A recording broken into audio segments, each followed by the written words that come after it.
Assalamu alaikum guys, welcome to my channel. Today I'm going to talking about power factor improvement. So power factor improvement নিয়ে কথা বলার আগে এটা বলতেই হয় যে আজকের ভিডিওটা অনেক ইম্পর্টেন্ট। আশা করি লাস্ট পর্যন্ত থাকবা সবাই। আর আজকের ভিডিওটা দুইটা ভাগে ভাগ করছি, সেটা হচ্ছে পাওয়ার ফ্যাক্টর ইমপ্রুভমেন্ট আমরা কেন করি, আর দ্বিতীয় হচ্ছে আমরা পাওয়ার ফ্যাক্টর ইমপ্রুভমেন্ট কিভাবে করি। তো প্রথম কোশ্চেনের অ্যান্সার হচ্ছে পাওয়ার ফ্যাক্টর ইমপ্রুভমেন্ট আমরা কেন করি। পাওয়ার ফ্যাক্টর ইমপ্রুভমেন্ট করার মেইন কারণ হচ্ছে যে পাওয়ার ফ্যাক্টর পিএফ আছে সেটাকে ইউনিটি পাওয়ার ফ্যাক্টরে রূপান্তরিত করা, অর্থাৎ পাওয়ার ফ্যাক্টরের ভ্যালুটা 1 হবে। তো পাওয়ার ফ্যাক্টরের ভ্যালুটা 1 হলে কি হবে, মানে তাহলে আমাদের সার্কিটটা যে ভালো মতো কাজ করবে, কোনো লস কম হবে। তো এটা পাওয়ার ফ্যাক্টর ইমপ্রুভমেন্টের ক্ষেত্রে মানে 1 কিভাবে হবে সেটা দেখার জন্য আমাদের বুঝতে হবে আগে যে আমাদের কিভাবে একটা সার্কিটের লস হয়। এখানে একটা সার্কিট দেখা যাচ্ছে, এই সার্কিটটা একটা ইন্ডাকটিভ লোড আছে। তো দেখা যাচ্ছে যে ইন্ডাকটিভ লোডটা ভোল্টেজ সোর্স থেকে আইএল পরিমাণ কারেন্ট কনজিউম করতেছে। এখন কথা হচ্ছে রিয়েল লাইফে হয় কি, এই লোডের ছাড়াও লাইনে একটা ইম্পিডেন্স থাকে, ওই লাইনের ইম্পিডেন্সের কারণে একটা লাইন লস হয়, লাইনে একটা পাওয়ার লস হয়। তো আমি লাইনের পাওয়ার লসকে আমি যদি এভাবে লিখি যে P is equal to half I magnitude whole square into R. আর হচ্ছে লাইনের যে ইম্পিডেন্স আছে এটা, আর PL হচ্ছে ওই লাইন লস। তো এখানে দেখা যাচ্ছে RL যেটা লাইনে যে রেজিস্ট্যান্সটা আছে ওটা তো আমি পরিবর্তন করতে পারবো না, এটা তো কনস্ট্যান্ট, এটা চেঞ্জ করা যাবে না। বাট ভোল্টেজ সোর্স থেকে যে পরিমাণ কারেন্ট কনজিউম করতেছে এর যে ম্যাগনিটিউড, এই ম্যাগনিটিউডটা আমি চেঞ্জ করে যত কমের দিকে নিয়ে আসতে পারবো তত লস কম হবে, আর লস যত কম হবে তত পাওয়ার ফ্যাক্টর আমার ইউনিটি হবে কিংবা একের কাছাকাছি হবে। সো আমাদের উদ্দেশ্য হচ্ছে এমটাকে কমানো, যত মিনিমাইজ করে আমাদের লস কমানো যায় ততই ভালো। লাইন লস যত কমাবো তত আমাদের খরচও কম হবে, পাওয়ার ফ্যাক্টরও বেশি থাকবে, আমাদের সার্কিট কিংবা বাসাবাড়ির লাইনগুলো ভালো পারফর্ম করবে। তো এই উদ্দেশ্যেই হচ্ছে আমরা পাওয়ার ফ্যাক্টর ইমপ্রুভমেন্ট করি। এখন দ্বিতীয়ত আসি আমরা কিভাবে করি। কিভাবে করি প্রশ্নের উত্তরে যদি আমি আসি, প্রথমত বলবো এই সার্কিটটা দেখতে। এই সার্কিটটা একটা ইন্ডাকটিভ লোড আছে। ইন্ডাকটিভ লোডে দুইটা পার্ট দেখতে পাচ্ছি, একটা রেজিস্টিভ পার্ট, একটা রিঅ্যাক্টিভ পার্ট। এখন ইন্ডাকটিভ লোডে সবসময় ভোল্টেজ লিড করে, কারেন্ট ল্যাগ করে, সেটা আমি এটার মাধ্যমে বুঝাইছি। এখানে বোঝানোর জন্য আমি লিখছি যে ভোল্টেজ দেখা যাচ্ছে যে লিড করতেছে এবং কারেন্ট থিটা অ্যাঙ্গেলে আইএল যেটা আছে সেটা হচ্ছে ল্যাগ করতেছে। তো আমার উদ্দেশ্য হচ্ছে কারেন্টটা যেন ভোল্টেজের সাথে ইন ফেজে থাকে, অর্থাৎ এদের মধ্যে যে থিটাটা আছে এই থিটাটা 0 হয়ে যায়, অর্থাৎ ইউনিটি পাওয়ার ফ্যাক্টর হয়ে যায়। তো আমার এই উদ্দেশ্যে কাজ করার জন্যই আমি আজকে এটা দেখাচ্ছি যে কিভাবে এটা ইউনিটি করা যায়। তাহলে আমার বুঝতে হবে যে আমি যদি এই সার্কিটটা ইউনিটি করতে চাই তাহলে অবশ্যই এটা যেরকম আইএল ল্যাগ করতেছে তাহলে আমার একটা লিডিং কারেন্ট আনতে হবে, সেটা হচ্ছে আমি যদি ধরি আইসি, রাইট? এই দুইটা যদি আমি ভেক্টর যোগ করি তাহলে দেখা যাবে যে একটা আই পাবো যেটা হচ্ছে ভি এর সাথে ইউনিটি পাওয়ার ফ্যাক্টরে, ঠিক আছে?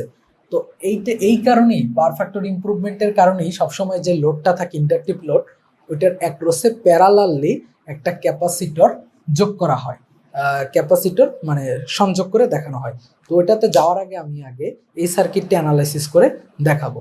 তো এই সার্কিটটা দেখা যাচ্ছে যে রেজিস্টিভ পার্ট আছে, এই রেজিস্টিভ পার্টটার পি পরিমাণ পাওয়ার কনজিউম করতেছে, এবং রিঅ্যাক্টিভ পার্ট যেটা আছে সেটা তো সবসময় যে ইন্ডাকটিভ যে লোডটা থাকবে সেটা সবসময় কিন্তু রিঅ্যাক্টিভ পাওয়ার কনজিউম করবে, কোনো সময় রিয়েল পাওয়ার কনজিউম করতে পারবে না। তো আমি ধরি যে ইন্ডাকটিভ লোডটা Q1 পরিমাণ রিঅ্যাক্টিভ পাওয়ার কনজিউম করতেছে, এবং Q1 ইজিক্যাল টু QL লিখতে পারি যেহেতু এটা ইন্ডাকটিভ লোড।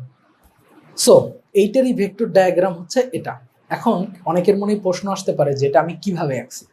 সেক্ষেত্রে আমি বলি যে রিয়েল পাওয়ার হচ্ছে এক্স অ্যাক্সিসে দিলাম এবং কিউএল এটা আমি পজিটিভ দিকে দিলাম। এখন পজিটিভ দিকে দেওয়ার কারণ কি?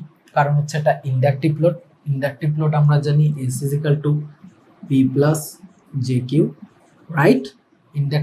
রিঅ্যাক্টিভ যে পাওয়ারটা সেটা সবসময় পজিটিভ হয়, তাই পজিটিভ দিকে দিয়েছি, তারপরে দুইটার ভেক্টর যোগ করে দিছি, ভেক্টর যোগ করার পরে আমরা অ্যাপারেন্ট পাওয়ার S1 পেয়েছি, এবং পি এবং এস এর মধ্যে যে কোণটা পাইছি θ1, এটা হচ্ছে পাওয়ার ফ্যাক্টর অ্যাঙ্গেল, সেটা আমি এখানে লিখছি, আর কিছুই না, power factor angle θ1, apparent power S1।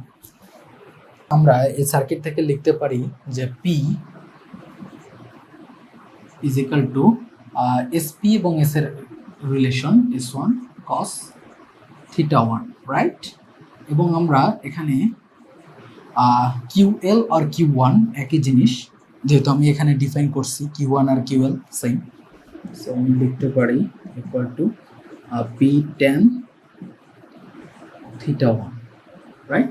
এখন পরবর্তী আমার যে কাজ হবে সেটা হচ্ছে যে আমার এই আইসিটা আনতে হবে, যেন এই দুইটার ভেক্টর যোগের কারণে আমার এটা ইউনিটি একটা কারেন্ট পাই, মানে কারেন্ট এবং ভোল্টেজ যেন ইন ফেজে থাকে। তো আমার আইসি আনার জন্য অবশ্যই আমার এর অ্যাক্রসে একটা ক্যাপাসিটর প্যারালালি সংযোগ করতে হবে, রাইট? যেটার মধ্যে দিয়ে আইসি পরিমাণ কারেন্ট যাবে। আইসি পরিমাণ কারেন্ট গেলে এটা আইসি পরিমাণ উপরে উঠবে, উঠার পরে এখানে এটা কারেন্টটা ফেজে আসবে ভোল্টেজের সাথে। তো আমাদের ওই পরিমাণে মানে ক্যাপাসিটির মানটা ওই পরিমাণ হতে হবে যেটার মধ্যে দিয়ে না আইসি পরিমাণ কারেন্ট যায় এবং এটা ইউনিটি হয়। তো সেটাই ক্যালকুলেশন করা হচ্ছে আমাদের মেন উদ্দেশ্য।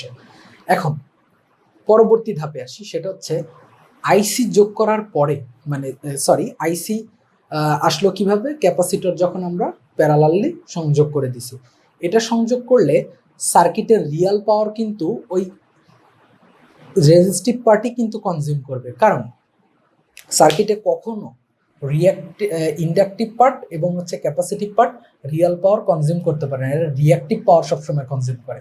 সো সার্কিটের রিয়াল পাওয়ার ডিডন্ট চেঞ্জ, ওকে? এবং এখানে আমি যদি পুরো সার্কিটের রিয়াক্টিভ পাওয়ারটা Q2 লিখি, তাহলে দেখা যাচ্ছে এ হচ্ছে QL পরিমাণ দিচ্ছে এবং এ হচ্ছে QL পরিমাণ কনজিউম করতেছে, তাহলে Q2 is equal two QC, এভাবে লিখতে পারি। তাহলে এখানে একটা খুব গুরুত্বপূর্ণ বিষয় হচ্ছে, দেখা যাচ্ছে কিউসির ভ্যালুটা যদি QL এর সমপরিমাণ হয় তাহলে কিন্তু Q2টা 0 হয়ে যায়।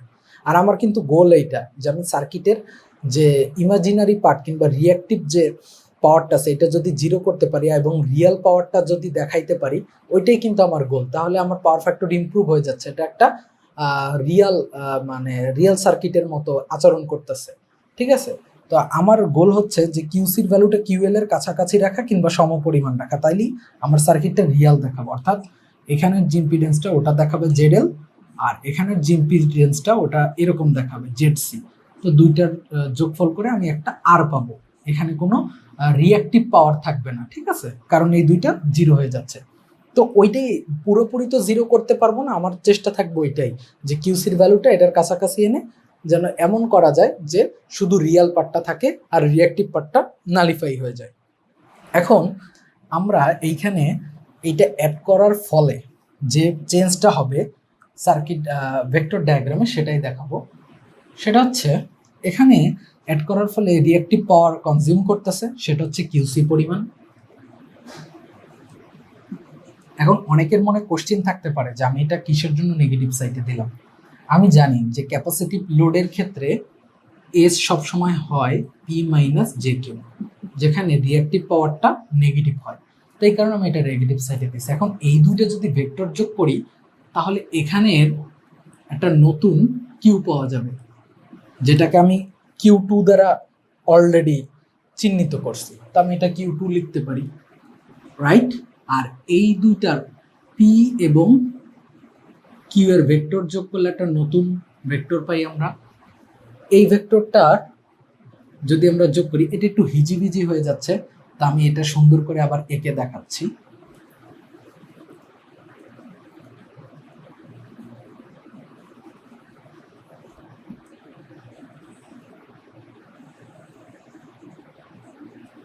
এটা হচ্ছে S2, এটা হচ্ছে অ্যাপারেন্ট পাওয়ার, এটা ক্যাপাসিটরটা প্যারালালি আনার পর যে অ্যাপারেন্ট পাওয়ার পাইছি সেটা হচ্ছে S2, এটা আমি S2 ডিফাইন করলাম। এবং এখানে যে পাওয়ার ফ্যাক্টর অ্যাঙ্গেল পাইছি এটাকে বলতে পারি θ2, যেটাকে আমি θ2 দিয়ে ডিফাইন করতে পারি।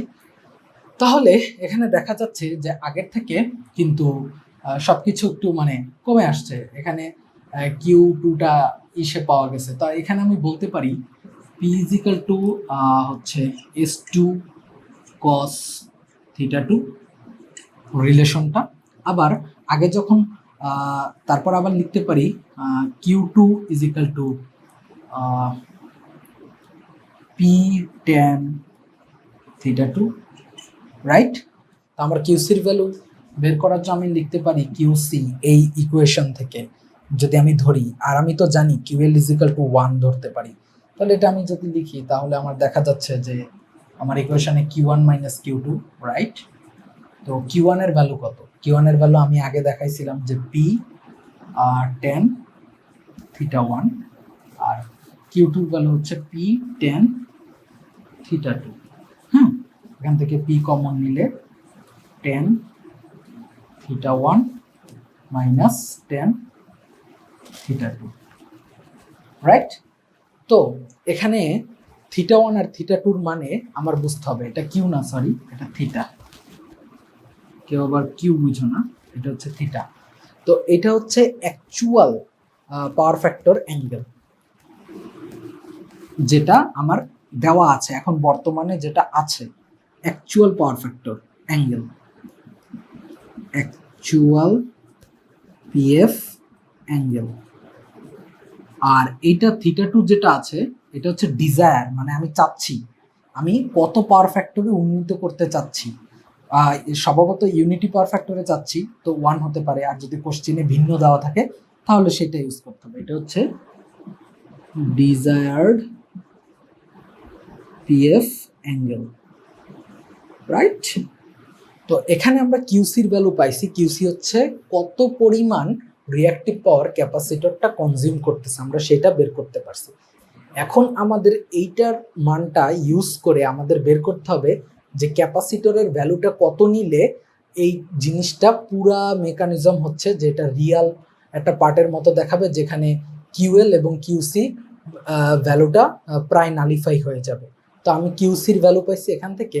আমি যদি অনেক বড় ইকুয়েশন করি, অনেক বড় একটা মানে ম্যাথমেটিক্যাল টার্ম পার করার পর একটা সূত্রে যে উপনীত হই সেটা হচ্ছে C Q C divided by V square omega.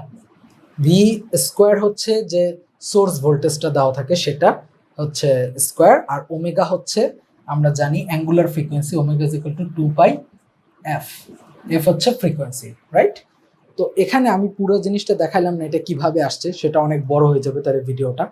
কিউসির value থেকে পরবর্তীতে কিউসির ভ্যালু ওখানে বসায় ভোল্টেজ যেখানে পাবো, ফ্রিকোয়েন্সি দেওয়া থাকলে সেখান থেকে আমরা সি এর ভ্যালুটা ক্যালকুলেট করতে পারি। তো সি এর ভ্যালুটা দেখা যাবে যে এত হলে এই জিনিসটা পাওয়ার ফ্যাক্টরটা ইমপ্রুভ হবে, এবং পাওয়ার ফ্যাক্টরটা আমি কত চাচ্ছি, ডিজায়ার পাওয়ার ফ্যাক্টর কত, সেটা নেওয়ার জন্য আমার কত কিউসি লাগে, এবং সেই কিউসি দিয়ে আবার সি এর ভ্যালুটা আমি পেয়ে যাচ্ছি। তো এইভাবে আমরা পাওয়ার ফ্যাক্টর ইমপ্রুভমেন্ট ক্যালকুলেশন করতে পারি। তো এখানে কিউসির ভ্যালুটা কিভাবে বের করছি এটা হচ্ছে ইম্পর্টেন্ট, আর হচ্ছে সি এর ভ্যালুটা, সি এর যে ফর্মুলাটা এটা হচ্ছে ইম্পর্টেন্ট। এই দুইটা জিনিস ব্যবহার করে আমরা পরবর্তীতে আরো ম্যাথমেটিক্স করব। তো আজকে এতটুকুই, দেখা হবে আবার পরবর্তী ভিডিওতে। আসসালামু আলাইকুম।